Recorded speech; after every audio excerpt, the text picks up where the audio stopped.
Hello everyone, welcome to the official channel of My English Guruji. Today we are going to discuss about career counseling of the candidates who are preparing for competitive examination. তাহলে আজকে competitive এক্সামের জন্য বা চাকরি পরীক্ষার জন্য যারা যারা ভেবেছো এবং মনস্থির করেছো যে আমরা চাকরি পরীক্ষার জন্য প্রিপারেশন নেব বা নিতে চলেছি, শুধুমাত্র এই ক্লাসটা তাদের জন্য। তাহলে প্রথমে এত সব বলার আগে শুধুমাত্র এটা কম্পিটিটিভ এক্সামসের জন্য, তোমাদের স্টেট বোর্ডের যে সমস্ত পরীক্ষা, যেমন ধরো মাধ্যমিক, উচ্চ মাধ্যমিক, এই ভিডিওটা তাদের জন্য। তাহলে প্রথমে আগে আসি যে তুমি কে, সেটা তোমাকে বলতে হবে, মানে তোমার অস্তিত্ব তোমাকে প্রমাণ করতে হবে যে তুমি আলটিমেটলি কে। তারপর ভাববে তুমি কি করবে কি না করবে, তারপরে তো ডিসকাস করবো আমরা টপিক বেস, কি কি টপিক আছে, কি কি শিখবো না শিখবো, ইংলিশ থেকে কি কি শিখতে পারি না শিখতে পারি, সেগুলো আমাদের নেক্সট ভিডিও, ডেডিকেটেড ভিডিও থাকবে। ফার্স্টে আগে আসি তুমি কে। এই স্যার এটা আমি তো নই, স্যার এটা তো আমি নই, এটা তোমার লক্ষ্য।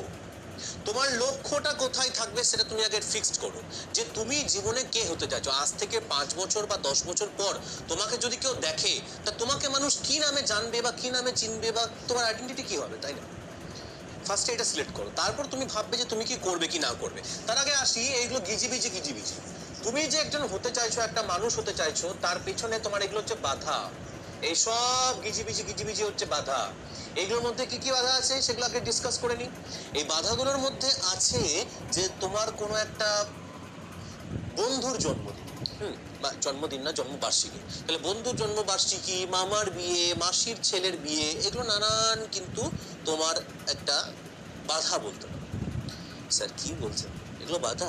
স্যার জীবনে তো এনজয়মেন্টটা সব কিছু। হ্যাঁ ঠিক, অবভিয়াসলি এনজয়মেন্ট জীবনের সব কিছু।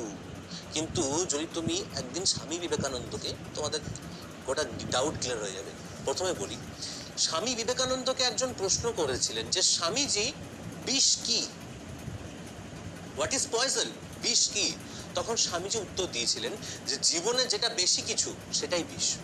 তোমার জীবনে যেটাই বেশি কিছু সেটাই বিষ। তুমি সারাদিন পড়ছো সেটা বিষ, পড়াশোনা করছো না সেটাও বিষ, কোনো দিকে মন খুব দিচ্ছ সেটাও বিষ, কোনো দিকে মন দিচ্ছ না সেটাও বিষ, মারাত্মক কাউকে ভালোবাসছো সেটাও বিষ, আবার কাউকে ভালোবাসো না সেটাও বিষ। যেটাই বেশি কিছু জীবনে, যেটাই বেশি কিছু সেটাই বিষ। দুটো ডিম সেদ্ধ খাচ্ছ, একটা ডিম সেদ্ধ খাচ্ছ, ঠিক আছে, 50, 60টা, 80টা ডিম সেদ্ধ খেয়ে নাও, বাস একদম পুং হয়ে যাবে উপরে।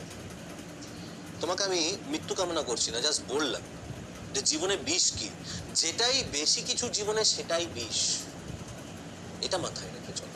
তাহলে মাত্রাতিরিক্ত পরিমাণে এনজয়মেন্ট, দুর্গাপুজো, কালী পুজো, সরস্বতী পুজো, এই পুজো, অমুক পুজো, তমুক পুজো করো।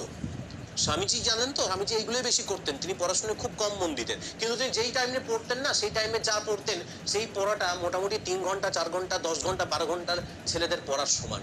এরকম। তা তুমি কি সেরকম কোয়ালিটির মানুষ, সেটাকে ভাবো। যে না, আমি যদি ওই জায়গায় যেতে পারিনি, মানে আমি এখনো স্বামীজির পর্যায়ে যেতে পারিনি, ঠিক আছে, তাহলে তোমাকে হতে হবে কোথা থেকে কোথায় যেতে হবে সেটা তোমাকে প্রথমে ভাবতে হবে, তাই না? তাই তোমাকে প্রথমে বলি, এই যে একটু ডিস্ট্রাকশন, কি কি ডিস্ট্রাকশন তোমার লক্ষ্য যাওয়ার আগে, এরকম নানান রকম ভুল ভুলাইয়া আছে। তার মধ্যে কোনো বন্ধু আছে, চল আজকে একটা পিকনিক করি, চল আজকে একটা ফিস্ট করি, চল আজকে একটা ওই জায়গায় ঘুরতে যাই, চল আজকে ক্লাসটা একটু কামাই করে দিই, চল এই স্যারকে এই বেতনটা একটু মেরে ছেটে কেটে নিই, ঠিক আছে, বা এই স্যারের বেতনটা আমি আত্মসাৎ করে নিই, আমি একটা অন্য একটা ফুলফিল করি। এগুলো ঘটবে তোমার জীবনে, এগুলো ঘটবে, প্রতিটা মানুষের জীবনেই ঘটেছে এই জিনিসগুলো, কম বা বেশি ঘটেছে। তাহলে যাই হোক না কেন, এগুলো ডিস্ট্রাকশন। স্যারকে অসম্মান করা, স্যারকে সম্মান না দেয়, এগুলো ডিস্ট্রাকশন। কারণ তুমি যেই ব্যক্তি তোমাকে শেখাচ্ছে, তুমি যদি তাকে সম্মানই না দিতে পাও, তা তুমি কি শিক্ষা শিখতে পারবে সেখান থেকে, তাই না? বর্তমান প্রজন্মে স্টুডেন্ট বলো, গার্জেন বলো, সবাইকে এটা জিনিস বোঝা উচিত যে পড়াশোনা যদি শিখতে হয়, তাহলে যে শিক্ষাগুরু তাকে সম্মান দিতে হয়। অবশ্যই শিক্ষাগুরুকে সেরকম হতে হবে যাতে করে তিনি সম্মান কারোর কাছ থেকে নিতে পারেন, তার স্টুডেন্টের কাছ থেকে তিনি সম্মান নিতে পারেন, এটা বুঝতে হবে। তাহলে প্রথমে বুঝিয়ে, এই যে নানান রকম, আমি কোনো একটা কাজ দিলাম কোনো একটা স্টুডেন্টকে, এবং সে বললো না স্যার এই ক্লাসটা এই কাজের জন্য হয়নি, স্যার আমার শরীর অসুস্থ ছিল। আচ্ছা একটা জিনিস বলি, তোমার শরীর অসুস্থ ছিল, তোমার মনটাও কি অসুস্থ ছিল? মানছি তোমার জ্বর, তোমার মনেও কি জ্বর? না, স্যার মনটা তো খারাপ ছিল। আবার কোনো সময় তোমার মন খারাপ করছো, তখন তোমার শরীর ফিট আছে, শরীর ফিট অ্যান্ড অ্যাক্টিভ, তোমার মন খারাপ, আর মন খারাপ মানে আরো শরীর খারাপ হয়ে গেল, তাই না? তাই তোমাকে বুঝতে হবে যে তুমি যখনই নিজেকে এই শরীর বলে নিজেকে গণ্য করবে, তখন তুমি একটা জায়গার মধ্যে সীমাবদ্ধ। তুমি যখন নিজেকে ভাববে যে আমি একটা মন, তখন তুমি একটা জায়গার মধ্যে সীমাবদ্ধ। তাহলে মন আর শরীর থেকে আমাদের বেরোতে হবে। এই স্যার, মন আর শরীর থেকে বেরোতে হবে কি বলছেন স্যার? এ কি মরে যাবো? না না না না, আমি ডিসকারেজ করছি না, আমি কারোর মৃত্যু কামনা করছি না, একেবারে আসিনি এই ক্লাসে ডিসকারেজ করতে আসিনি, এনকারেজ করতে এসেছি কি তোমাদেরকে মোটিভেট করতে এসেছি, তোমাদেরকে ইন্সপিরেশন দিতে এসেছি, নিতে না। শোনো যেটা বলছি, যে তোমাকে প্রথমে বুঝতে হবে যে তুমি হচ্ছ এমন একটা প্রাণী যে আপেল খেয়ে, আপেলটা তুমি খাচ্ছ, আপেলটা তোমার শরীর হয়ে যাচ্ছে 2 থেকে 3 ঘন্টার মধ্যে। তাহলে তুমি আপেলটাকে মানুষ বানিয়ে দিতে পারছো? তুমি যে খাবার খাচ্ছ সেই খাবারটাকে তোমার শরীর বানিয়ে দিতে পারছো? তা তোমার মধ্যে কতটা ক্ষমতা আছে যে একটা আপেলকে তুমি মানুষ বানাচ্ছ? ভাত বলো, শাকসবজি বলো, সেটা খেয়ে তুমি মানুষ হয়ে যাচ্ছে। তারপর তুমি যে কোনো মাটন বলো, চিকেন বলো, ফিশ বলো, এগ বলো, যাই খাচ্ছ, দুধ বলো, সেটাই তোমার শরীর হয়েছে। তুমি এই জিনিসগুলো যদি মানুষ বানাতে পারো, তাহলে পড়াশুনো তো তোমার কাছে কিছুই নয়। পড়াশোনা তো তোমার কাছে কিছুই নয়। তাহলে এইটুকু ব্যাপার ক্লিয়ার যে তুমি কতটা শক্তি অর্জনের বা কতটা শক্তি তোমার মধ্যে আছে। এইবার নেক্সট আমি চলে যাচ্ছি যে ডিস্ট্রাকশন। এবার প্রথমে নিজেকে বোঝো যে আমার মধ্যে এই শক্তি আছে। কোন একটা গাড়ি কিনলাম, তার গাড়ির মধ্যে কি কি ক্যাপাসিটি আছে, কতটা সিট আছে, সেটা আমাদের জানতে হবে। ঠিক তেমনি নিজের সম্পর্কে জানতে হবে যে আমি কি কি কাজ করতে পারি। তুমি একসঙ্গে বসে প্রচুর কাজ করছো, অনেকে বলে যে একটা সময় একটা কাজ করো। একটা সময় একটা কাজ, আচ্ছা এখন বসে বসে তুমি কি কি কাজ করছো? বলে এখন বসে বসে তুমি শ্বাস নিচ্ছ, তুমি এখন শ্বাস নিচ্ছ, এটা প্রথম কাজ। খাবার ভেতরে রাইজেস হচ্ছে এটা সেকেন্ড কাজ। আচ্ছা তাহলে যদি বলে যে একটা সময় একটা কাজ করো, তা যখন শ্বাস নেবে তখন বলবে যে ভাই, হজম ঘরটাকে বলা হচ্ছে যে ভাই লিভার এখন তুই চুপচাপ থাক, এখন খাবার খাচ্ছি, এখন এই আমি এখন শ্বাস নিচ্ছি, এখন শ্বাস নিয়ে এখন তুই চুপ থাক। আবার যখন খাবার হজম হবে তখন শ্বাসটাকে বলবে ভাই এখন একটা সময় একটা কাজ। আমাকে আমার স্যাররা বলে দিয়েছে, আমাকে আমার প্রতিবেশীরা বলে দিয়েছে, আমাকে আমার রিলেটিভরা বলে দিয়েছে একটা সময় একটা কাজ করো, তাহলে আমি একটা সময় একটা কাজ করবো। যখন আমি যখন আমি খাবার হজম হবে তখন আমি শ্বাসটাকে বলবো ভাই এখন শ্বাস নিস না, এখন 2 ঘন্টা চুপচাপ থাক, এখন খাবার হজম হচ্ছে। এটা করো। একটা সময় প্রতিটা মুহূর্তে কত কাজ হচ্ছে দেখো, শ্বাস নিচ্ছ, শ্বাস ছাড়ছো, খাবার হজম হচ্ছে তোমার ভেতরে। তারপর তুমি চিন্তা করছো আমার সম্পর্কে, তুমি ভাবছো যে স্যার কেমন পড়াতে পারে, স্যারের কাছে অ্যাডমিশন নেবো কি নেবো না, পেড ক্লাস করবো নাকি ফ্রি ক্লাস দেখবো, না এরকম ভাবতে পারছো। এবার তো কমফোর্ট বা আনকমফোর্টেবল ফিল হচ্ছে তোমার হয়তো ক্লাস করতে ভালো লাগছে আর বোরিং লাগছে, তুমি স্কিপ করে দিচ্ছ, চলে গেলে অন্য পাবজি একজন মেসেজ করে দিয়েছে তোমাকে যে কি করে গেলি, আমি তোর যাচ্ছে, চলে গেলে খেলবি, চল, হয়ে গেল বাস। এখানে খেললাম পরে ক্লাস চুপ হয়ে গেল। ক্লাসটা শুরু হয়েছিল যেভাবে, শেষ হয়ে গেল তোমার খাপ দিয়ে সেইভাবে, হতেই পারে। তো এত সমস্ত কাজ তুমি বসে বসে করছো, তোমার নখ এবং চুল প্রতিটা মুহূর্তে বেড়ে চলেছে। প্রতিটা মুহূর্ত আমাদের শরীর কোন দিকে যায় বলো? মৃত্যুর দিকে যায়। প্রতিটা মুহূর্তে আমাদের শরীর মৃত্যুর দিকে যায়। তা তুমি কিছু করো বা কিছু না করো, তুমি টাইম ওয়েস্ট করো বা টাইম পাস করো বা টাইমটাকে ইউটিলাইজ করো, আলটিমেটলি শরীরটা যাচ্ছে কোন দিকে? মৃত্যুর দিকে। প্রতিটা সেকেন্ড, প্রতিটা মিনিট আমাদের শরীর চলে যাচ্ছে মৃত্যুর দিকে। প্রতিটা মুহূর্ত তুমি কিছু করো কিছু না করো চলে গেছে মৃত্যুর দিকে।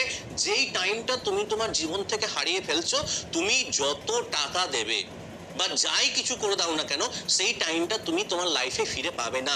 এই ভিডিও দেখছো, ফার্স্ট মিনিট থেকে লাস্ট মিনিট অব্দি ভিডিও দেখছো, প্রথম যদি 5 মিনিট ভিডিও দেখে ফেলেছো, সেই টাইমটাও তোমার কিন্তু লাইফ থেকে চলে গেছে, সেই টাইমটাও তুমি তোমার লাইফে ফিরে পাবে না। আর বারবার বলছি, ডিসকারেজ করার লোক তোমাকে প্রচুর আছে। সবাই বলবে তুই পারবি না, তোর দ্বারা এটা হবে না। তোমাকে এনকারেজ করার লোক খুব কম আছে। তোমাকে এনকারেজ করার যদি কোনো লোক থাকে, সেই লোকটা তুমি নিজেই, এবং তারপরে যে লোকটা আছে সেটা আমি। গোটা দুনিয়া যদি বলে যে তুমি কিছু পারবে না, আর তুমি যদি নিজেকে বলো যে না সত্যি আমি কিছু পারবো না, তা তুমি কিছুই পারবে না, এটা বিশ্বাস রাখো। আর তুমি যদি ভাবো যে না আমি পারবো, কে কি বললো না বললো আই ডোন্ট কেয়ার, আমি পারবো, আমি করে দেখাবো, আমি চেষ্টা করবো, শিখবো, বুঝবো এবং করে দেখিয়ে দেবো, তাহলে তোমাকে কেউ আটকাতে পারবে না। কেউ আটকাতে পারবে না, এমনকি আমিও আটকাতে, আমি যদি বলি তুমি পারবে না, আমিও তোমাকে আটকাতে পারবো না, এটা বোঝো। তা তুমি নিজের পোটেনশিয়াল সম্পর্কে বোঝো। আজকে ফার্স্ট ক্লাসে আমরা আসছি ক্যারিয়ার কাউন্সেলিং এ, পোটেনশিয়াল, নিজের ক্ষমতা সম্পর্কে বোঝো। আগে নিজের ক্ষমতা সম্পর্কে ভাবো, সেই ক্ষমতাটাকে তুমি কোন সময় কতটা কাজে, কোন কাজে এনগেজ করবে সেটা ভাবো। তারপর কাজগুলো কি কি কাজ আছে সেইগুলো দেখে নাও, গ্রামারের চ্যাপ্টার সেইগুলো বুঝে নাও। তারপর তুমি ঠিক করো যে তুমি কাজগুলো করবে কি না, বা এগুলো শিখবে কি না শিখবে, এটা শিখে তোমার লাভ হবে না ক্ষতি হবে, সেটা পরে বুঝবে। তাহলে এই জিনিসগুলোকে ভাবো। ফার্স্টে তুমি নিজের পোটেনশিয়ালটা ভাবো। একটা কাপ নিজে যদি ভাবে, যদি একটা কাপ, তুমি ধরো একটা কাপ, এই কাপটা কতটুকু সেটাকে ভাবো।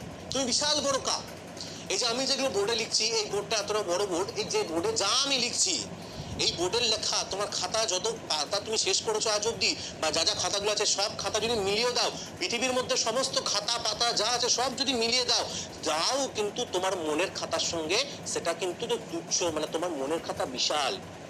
তোমার পাওয়ার বিশাল, তোমার পোটেনশিয়াল বিশাল, তোমার সামর্থ্য বিশাল, তোমাকে কেউ ছুঁতে পারবে না, তোমাকে কেউ শেষ করতে পারবে না, এটা বিশ্বাস রাখো। এবং তুমি যে কোনো কাজে সফল হবে, তা তুমি যাই কাজ করো না কেন। তুমি যদি ভাবো যে আমি কাজটা করে দেখাবো এবং কাজটা করার জন্য আমাকে যা যা স্যাক্রিফাইস করা দরকার সেই সমস্ত স্যাক্রিফাইস